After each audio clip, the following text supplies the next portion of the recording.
평안하세요. 오늘도 주님이 우리에게 허락하신 참 좋은 한날입니다. 주님을 기억할 때마다 우리가 새 힘을 얻는 한날 되시기를 축복합니다. 기도하겠습니다. 사랑이 많으셔서 오늘도 우리 아버지 되어주신 하나님 감사합니다. 은혜가 많으셔서 주님의 구원의 능력이 오늘 우리의 소망이 되게 하시고, 또한 우리가 부를 때마다 가까운 곳에서 때로는 우리와 함께하는 그 자리에서 응답하시고 동행하여 주시니 감사합니다. 그 사랑의 아버지, 응답하시는 주님께 우리가 오늘도 의지합니다. 우리 생각과 마음을 주장하여 주시옵소서. 우리의 연약한 육신 가운데 주님께서 새 힘을 더하여 주옵소서. 지치고 상한 마음 가운데 주님이 주신 소망을 더하여 주옵소서. 바쁘고 분주한 가운데 반복되는 일상 속에 주님이 주신 새로운 기쁨이 넘치게 하시고, 또 새로운 일을 만나고 새로운 사람과 함께하는 가운데 주님의 도움의 손길을 체험하며 오늘 우리가 함께 읽으실 말씀은 마가복음 9장 말씀입니다. 25절에서 29절까지 말씀을 받도록 하겠습니다.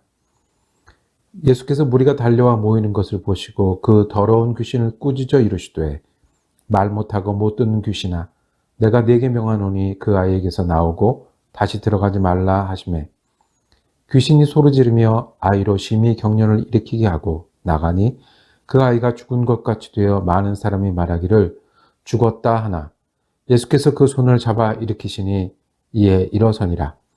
집에 들어가심에 제자들이 조용히 묻자오되, 우리는 어찌하여 능히 그 귀신을 쫓아내지 못하였나이까? 이르시되, 기도 외에 다른 것으로는 이런 종류가 나갈 수 없느니라 하시니라. 아멘. 오늘 마가복음 9장 말씀 읽은 본문을 중심으로 주님이 안 보이는 자리에서 라고 제목을 정하고 은혜 나누기를 원합니다. 주님이 안 보이는 것 같은 때, 그래서 내가 또는 내 환경 속에서 사람들과 이 시간을 지내야 할 때는 어떻게 할까요? 믿음의 비결이 무엇일까요? 귀신 들린 아이가 있었고요. 그 귀신은 아이의 삶에 들어가서 이 삶을 지배할 뿐만 아니라 말을 못하게 하고 듣지 못하게 하는 질병을 주었습니다. 그 아버지가 예수께 데려왔습니다. 마침 예수님이 그 자리에 계시지 않았습니다. 이 공생의 기간 동안에 예수님은 물리적으로 사람들 곁에 계셨지만, 그 물리적으로 계실 때의 단점은 한 곳에 한 번에만 있을 수 있으십니다. 동시에 여러 곳에 나타나실 수 없으시죠. 제자들을 만났습니다. 그런데 제자들은 이 아이를 고치지 못했습니다. 18절입니다. 귀신이 어디서든지 그를 잡으면 거꾸러져 거품을 흘리며 이를 갈며 그리고 팔에 에져 가는지라, 내가 선생님의 제자들에게 내쫓아달라 하였으나 그들이 능히 하지 못하더이다. 제자들은 이 아이를 고치려고 했고 또 귀신을 내쫓고 병을 고친 적도 있었습니다. 그런데 이번엔 되지 않았습니다. 그때 예수님이 다시 그들에게 오셨습니다. 예수님 어디 계셨을까요? 무엇을 하셨을까요? 예수님이 발견한 것은 귀신을 고치지 못한 제자들과 또 사람들이 쟁론하는 가운데 있었습니다. 예수님이 제자들을 향해서 먼저 말씀을 하셨습니다. 19절에 대답하여 이르되, 믿음이 없는 세대여, 내가 얼마나 너희와 함께 있으며 얼마나 너희에게 참으리오, 그를 내게 데려오라. 첫 번째, 예수님은 제자들에게 믿음이 없다고 책망하셨습니다. 내가 얼마나 너희와 함께 있겠느냐라는 말씀은, 내가 없어도 너희가 이런 어려움을 만나고 이런 어려움을 극복해야 하는데 어떻게 극복하죠? 믿음이 있어야 하는데, 믿음으로 이 일을 해야 되는데, 내가 없다고, 눈에 보이지 않는다고 어려움을 겪고 있는 제자들을 책망하였습니다. 그 다음에 얼마나 참으리오 말씀하시기를, 그동안 가르치고 함께하고 그리고 예수님이 동행하셨는데 예수님이 왜 이 자리에 없으셨죠? 예수님 그 앞에 장면을 보면 우리 아는 변화산 이야기가 있습니다. 예수님이 산에 오르셔서 변화된 영광스러운 모습으로 변화된 장면이 있었고요. 거기에 모세와 엘리야도 함께 있었습니다. 그 자리에서 무엇이 있었겠습니까? 그 자리를 일어서면서 예수님은 고난 이야기를 제자들에게 하기 시작합니다. 계속 하십니다. 변화산 사건을 중심으로 예수님은 이제 바로 십자가로 직행하십니다.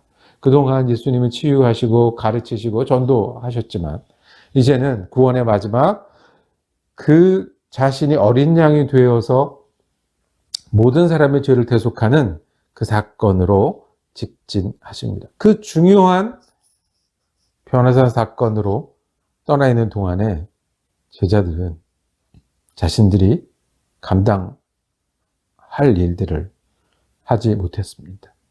제자들의 책망을 우리가 듣기를 원합니다. 예수님이 우리 눈에 안 보일 때, 우리 눈에 안 보이는 거지 예수님은 지금도 일하고 계시고, 예수님은 지금도 역사하고 계시고, 예수님은 지금도 우리 주님이십니다. 때때로 우리가 안 보이는 것 같은 때 어떻게 해요? 믿음으로 사는 겁니다. 믿음으로 일하는 겁니다. 믿음으로 어려움을 극복하는 겁니다. 그래서 예수님 제자들에게 믿음이 없다, 얼마나 함께 있으며 함께 없어도 믿음으로 살아야 하는 거고요. 주님은 그런 우리 모습을 참고 기다리고 계신다는 겁니다. 두 번째, 예수님은 이 아이의 아버지에게 말씀하십니다. 불평하고 있는 아버지, 제자들이 못 고치던데요 라고 불평하던 아버지에게 할 수 있거든이 무슨 말이냐, 믿는 자에게 능치 못한 일이 없다라고 말씀하십니다. 믿는 것은 기대하는 것 이상입니다. 왜 할 수 없다고 생각했냐면 이렇게 될 것이다, 이렇게 되어야 한다, 예수님이면 이렇게 해야 되지, 그래야 예수님이고 그래야 메시아지라고 하는 기대입니다. 그것은 믿음이 부족하거나 믿음이 아니라고 말씀하십니다. 믿음은 온전히 의지하는 겁니다. 받아줄 수 있으면 내가 얘기를 하고, 나를 지켜줄 수 있으면 내가 시간을 드리고, 또 내에게 좋은 것을 주면 나도 좋은 것을 드리는, 우리 사는 대로 사는 것이 아니라 믿음은 주님이 답이라는 것을 의심하지 않는 것입니다. 주님이 이 문제에서도 답이라는 것을 확신하는 겁니다. 그리고 주님은 내 눈에 보이지 않은 것 같은, 변화산에 계시니까 지금 내 눈에 보이지 않는 것처럼 느끼지만 그 가운데서도 힘이요 능력이라는 것을 의뢰하는 겁니다. 그래서 할 수 있거든, 내 기대가 이건데 나에게 이런 것을 주시면이 아니라 내가 주님께 왔사오니 주님 안에서 살고 이기고 그리고 변화되기를 원합니다. 이것이 믿음입니다. 제자들이 왜 우리는 안 됐습니까? 라고 물어봤습니다. 그때 다시 하신 말씀이 기도 외에는 이런 것이 될 수 없다라고 말씀합니다. 기도하면 된다고 말씀하시는 거고 더 기도해라고 말씀하시는 겁니다. 하나는 우리가 믿음으로 예수님이 안 보이는 것 같은 우리들, 지금은 우리가 예수님 손 붙잡고 살지는 않잖아요.